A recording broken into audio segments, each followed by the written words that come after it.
16th of June 2021 remains a humiliating memory in the life of a 19-year-old pupil of Ombaten Primary School. I fell down. I saw my legs, they are broken. The way I saying, it is the name of the government because that boy was innocent. Hussein Yusuf, at 16 years, was shot at both legs with an undefined future to see access to education, medical care and other social privileges, which all turned to be a nightmare in his life. I will just become a beggar, by the way. Living in distress. Every time, just feeling pain. Just staying with painkillers. He's supposed to be taken for review. Due to lack of money up to now, he's still at home. The shooter at Uganda Police Force enjoys benefits even after registering a case. They can tell me that the case is not easy to be handled. It will take a long period of time. Those are the things they have been telling me. There is frustration in the process of investigating such cases.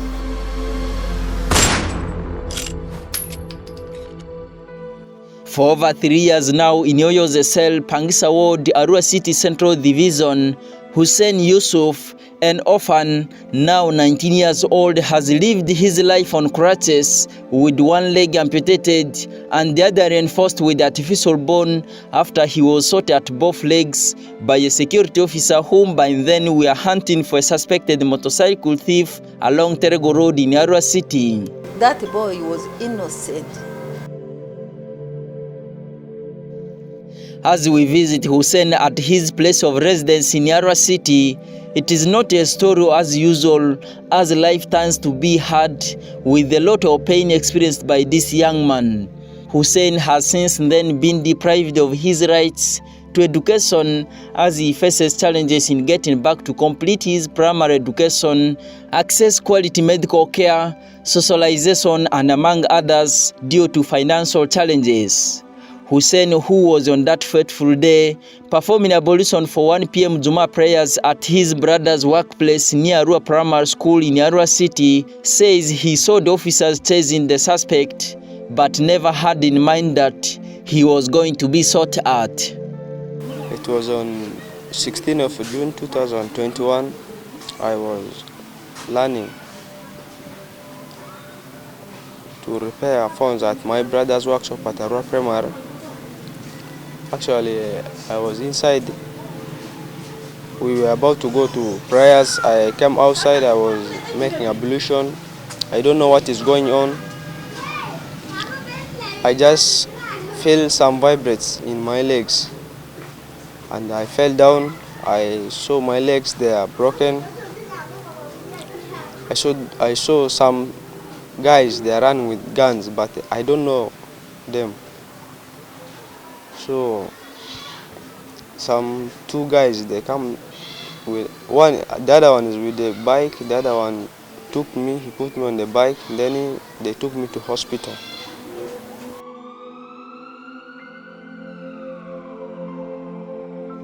Immediately, a good Samaritan, Mukhtar Ratib, rescued the 16-year-old boy from the pool of blood, lying helpless on the roadside, and rushed him to Arua Regional Referral Hospital, where he was later transferred to St. Mary's Hospital, Lacho, for surgery, while the officers took off with the vehicle back to Arua Central Police Station.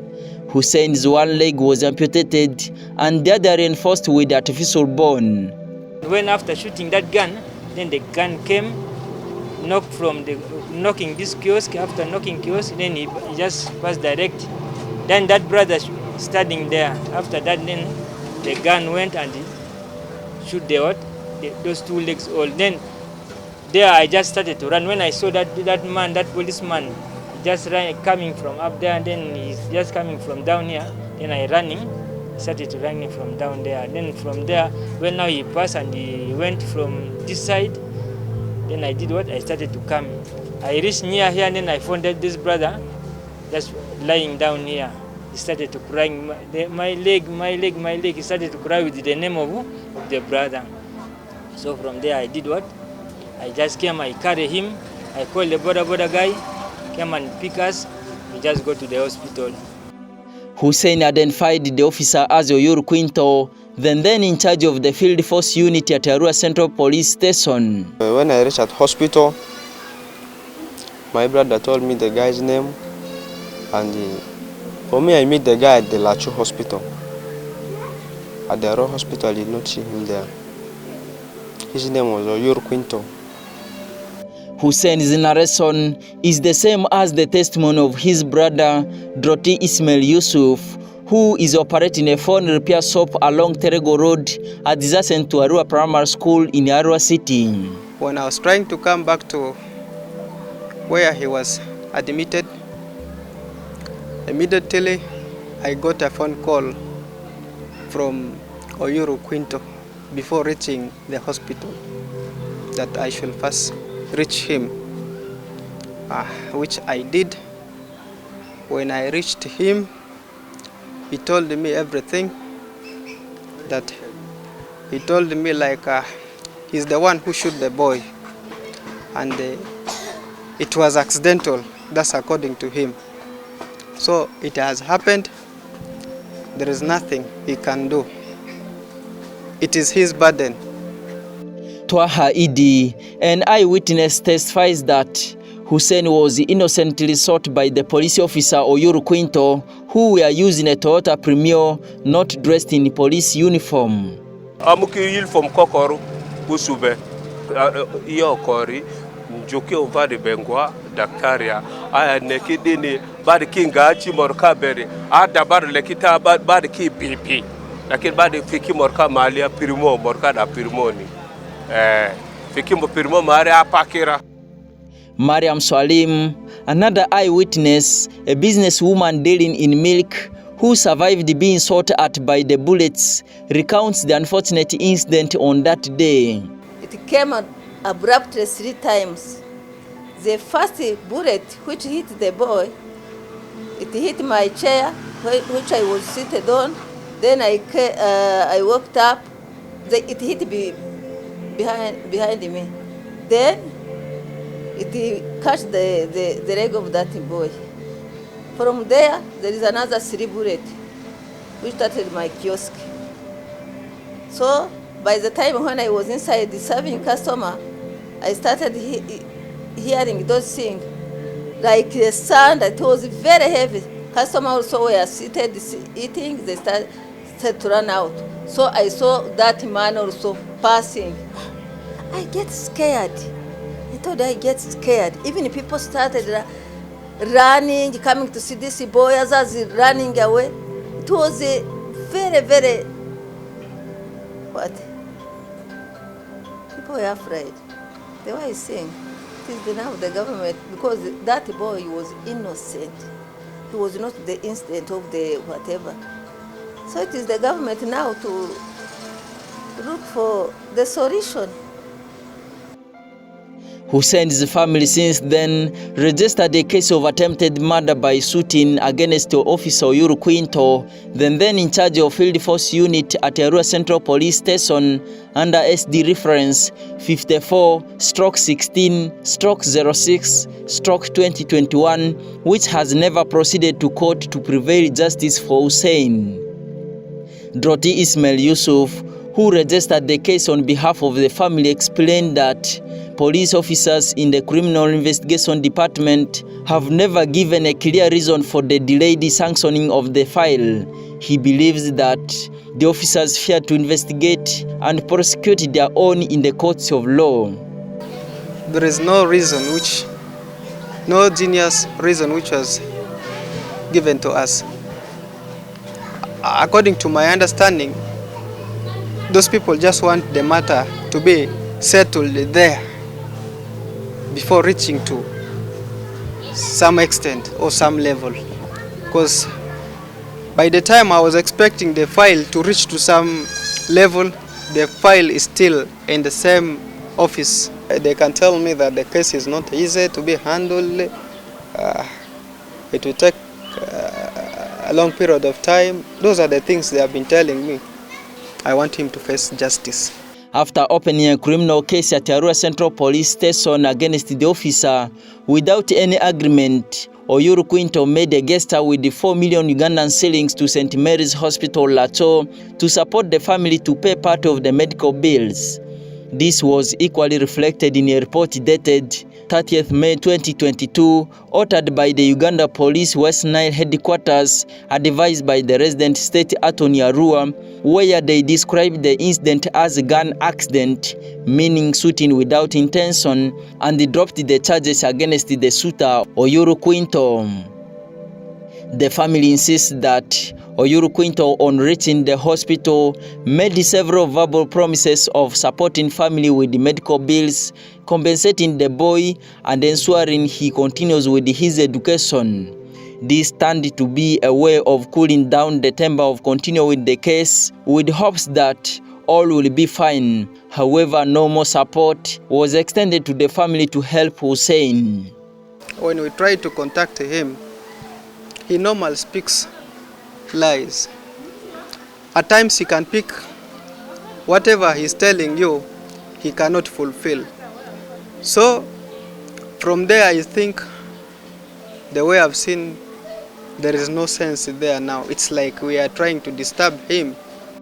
According to Senior Superintendent of Police Joseph Nyanguchia, the West Nile Region Police Public Relations Officer, the incident happened at the time she was for a study leave, and further revealed that the case is still there. It's true that there was a case where a young man was shot by,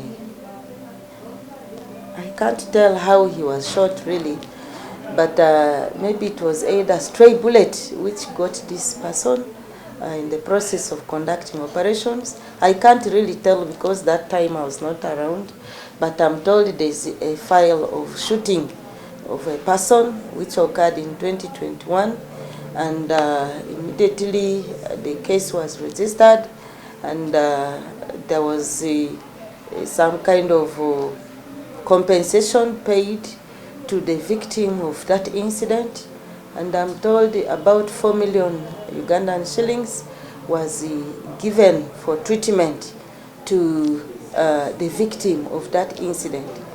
And since then, I cannot tell how far the matter has gone, but according to the recent inquiry I made on that matter, I was told that the case file is there. The family then launched a complaint at Uganda Human Rights Commission Arua Regional Office ARU/18/2021 over the delayed delivery of justice and demanded for compensation of their brother. In his response, Bosco Kurut, the regional human rights officer at Uganda Human Rights Commission Arua Regional Office, responded that the family filed a response indicating that they are demanding the matter to be investigated and tried by competent court so that their son enjoys his rights. Okurut revealed in an interview that the case has not been sent for tribunal, stating that they are following procedures of the matter, which is now at legal opinion level. We have procedures. After a matter has been lodged, a complaint has been lodged with us, we subject it to investigations. After investigations, then it goes to legal opinion. After legal opinion, then it goes to the tribunal for hearing. The status is at the legal opinion writing level. That is the status. Be it tribunal hearing or court hearing. So when is that expected to take place? Well, it depends. It depends on the court list, because these matters have to be assigned to the chairperson and commissioners, and then the court list will come for it to be heard. Then the complainant and the respondent will be summoned to come for the hearing of the case. Because the chairperson and the commissioners have to move to all the regions. The last time the tribunals in Arua was in April. However, Oyuru Quinto, the accused police officer, said he supported the boy with everything, including medical bills, which the family insists is not true. Started going when we did not reach there. I'm just hearing from you. We supported them when that accident as a team. We supported them a lot. From the hospital bill, everything, we are one who clear everything. We supported them, everything which was necessary. Nicholas Opio, a human rights lawyer and an advocate at Chapter 4 Uganda, says there is need to institute an independent entity to help public file cases of indiscipline against the police and security officers other than Police Professional Standard Unit, which is run by the police. The structure of reporting criminal offenses are that you are reporting a violation by a police officer to a fellow police officer to investigate. Structurally, it is very difficult for them to do so. What they are only engaged in an attempt to protect their own and to shield them from accountability. So there is frustration in the process of investigating such cases. We have made the point severally for an independent civilian oversight body of security agencies to allow for independent investigations where they are alleged to have committed transgressions of the law. In Uganda, that hasn't been the case. And so you are reporting your own violations to the same perpetrator who has violated your right. Oftentimes, these kind of cases end up nowhere, at least in as far as the criminal justice system is concerned. The options we have given to many people is that if you can identify individual police officers, we have laws now, such as the Prevention and Prohibition of Torture Act and the Human Rights Enforcement Act, that puts individual criminal and civil responsibility or liability on those officers. People have the options to file civil suits against officers of the law who are involved in extrajudicial killings and abuse of fundamental rights and freedoms. This investigation discovered that after committing the offense, Uganda Police Force transferred Oyuru Quinto, then in charge of Field Force Unit at Arua Central Police Station, including the Regional Police Commander Richard Okulu and the investigating officer Ojuiga David. The case registered against the officer remained at Arua Central Police Station without proceeding to court. Justice has remained undefined for Hussein Yusuf, who now lives a hopeless life on crutches for more than 3 years.